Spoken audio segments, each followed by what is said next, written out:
Hi everybody, I'm Amy Evans and I'm here for NA Lit Chat. I'm so excited. Today I've gotten a chance to talk to Susan K. Quinn. Hey Susan, how are you? I'm good. Thanks for having me. Thank you for coming.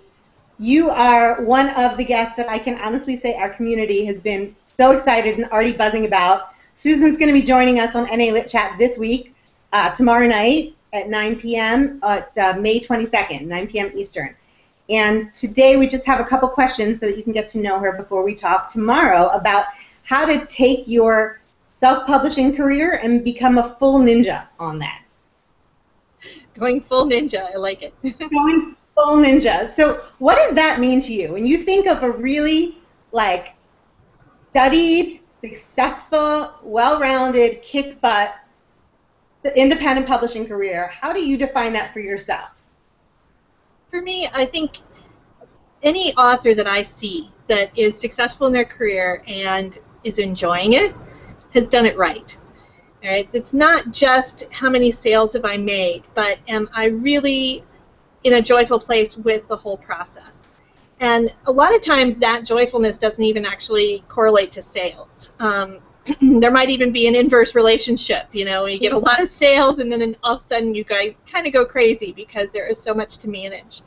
So the people that I see that are very joyful in it and also having success, those people are doing something right. And usually they're people who have had more than one book out. Right? This is not something that instantaneously happens. It's a career that you grow. They're looking at the long term. They have a long-term plan for where they want to go and what they want to achieve, but they're also enjoying it day to day. And they're writing every day. They're producing new material every day, and they're being savvy about how to get that material out into the world.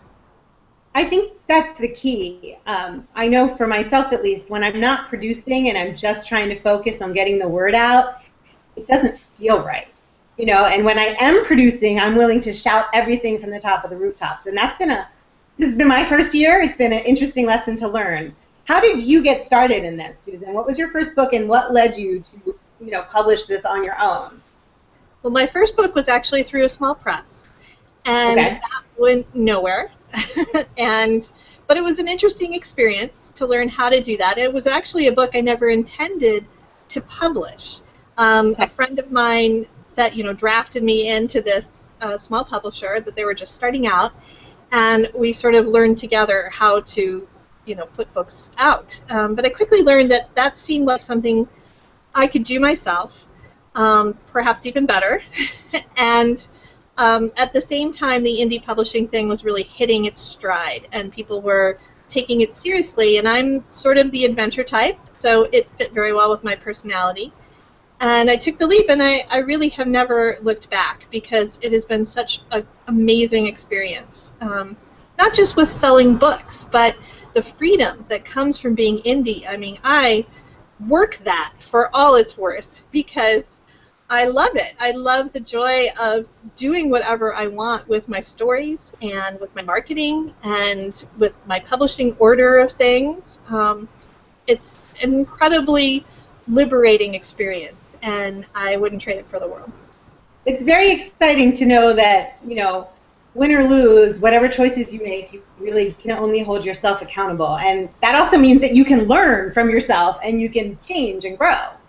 Absolutely. The sky is the limit if you're willing to really be open to change and be open to learning. The most successful authors that I've seen, they learn instantaneously, constantly. They're pushing their craft all the time, but they also are pushing their knowledge of the market.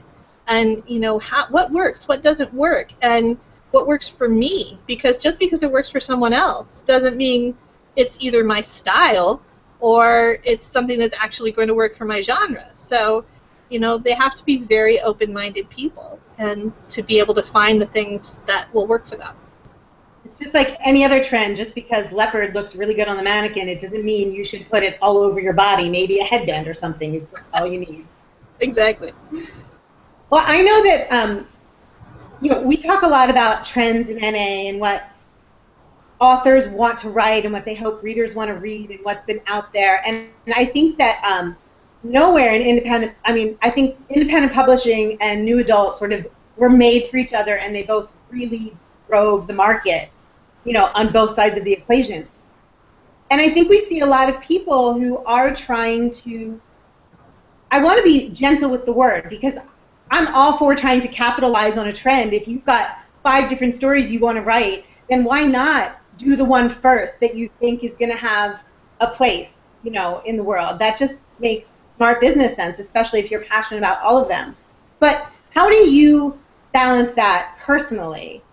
How do you pick what your next story is, and whether or not you're kind of a big blend of lots of different things. How do you decide where you're going to focus your attention? Because that's not just on the book, that's also on where you talk to fans and how you reach people and what you do with your readers as well.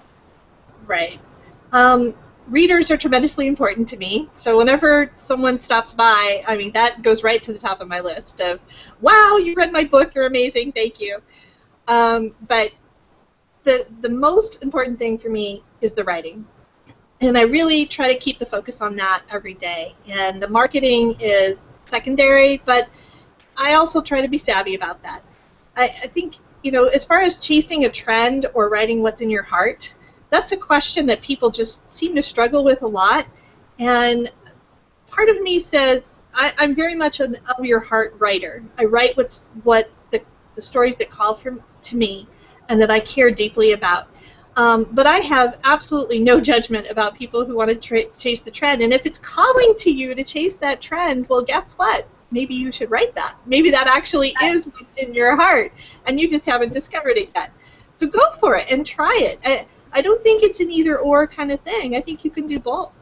And that's part of the freedom that comes from indie. Just go and try it. I see a lot of people who agonize about whatever they're agonizing about, whatever their decision is. Well, should I do this or should I do that? I'm like, well, why don't you try it and see if you like it?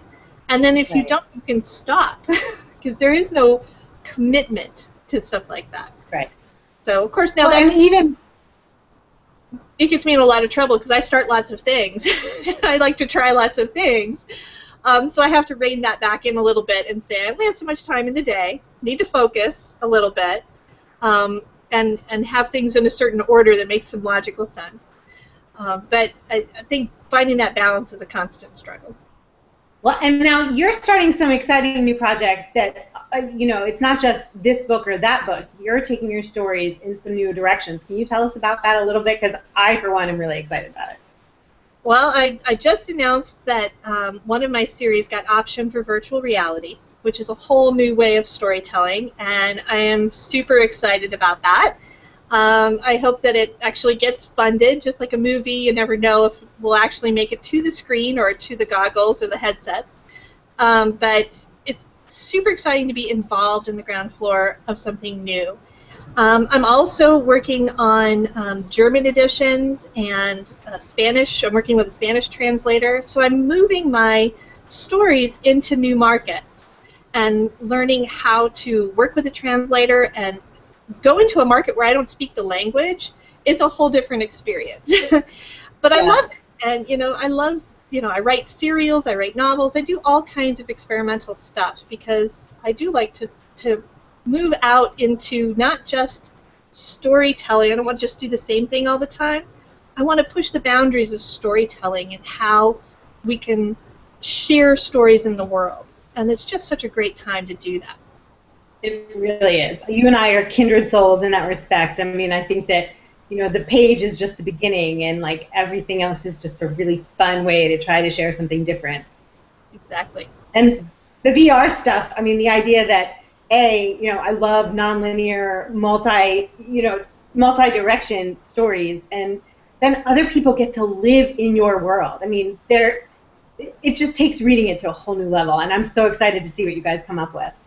That kind of freaks me out a little bit, because I created this world on the page, and it freaked me out enough there, and now the idea that I could step into my character and be in that world and actually do those things, it is very a little chilling and exciting, but even just working with Immersive Entertainment, the people who optioned Debt Collector, on the script, even in writing a script for virtual reality and trying to imagine what that experience is going to be like for the viewer. We don't even know what to call them. It's like the participant, the reader, the person who's doing virtual reality.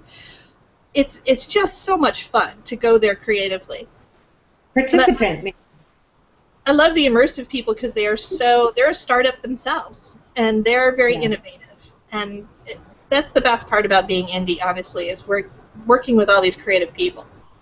Right, and nobody could tell you can't do that deal because it doesn't fit into your contract, and they might be doing this with somebody some point, somewhere down the road, and so sorry, you can't try this right now. Right, the best thing was when Bar Potter, the guy who is the CEO of Immersive, calls me up, and we'd had a relationship prior to that point, but he calls me up and he says, "So have you sold virtual reality rights for Debt Collector?" I'm like, "Is that like a real question? Are you actually asking me that?" And he says, "Yeah, I'm actually asking you that." I'm like, "No, it's still available." So, it's fun. Very fun. That's fantastic. Well, I spend a lot of time looking at nonlinear storytelling, and what you're talking about is like literally three-dimensional, and that just takes it to a whole new level. It's amazing. And I've actually seen a couple of people, like fans, who are starting to play with virtual reality and create environments in their favorite stories. So, I mean, it's going to happen one way or the other. The fans are going to drive it, if nothing else. So yeah, I think the younger fans, especially, I'm really into Tumblr role plays, and I'm just kind of fascinated watching. And most of them are kids, and they're amazing writers, and they, who knows what they're writing about, but they're participating in a storytelling that is so much more real and more important to them, sometimes in their lives, but certainly than any book that I can sell them, because they are driving the story, and virtual reality is just like that magnified times 10. So it's super exciting. Yes, it is it's very much the technology of the 21st century, and that's why I see it happening regardless of whether my particular story is going to be the one on the shelf. It's going to happen one way or another, and it's so exciting to even just play in that sandbox for a while.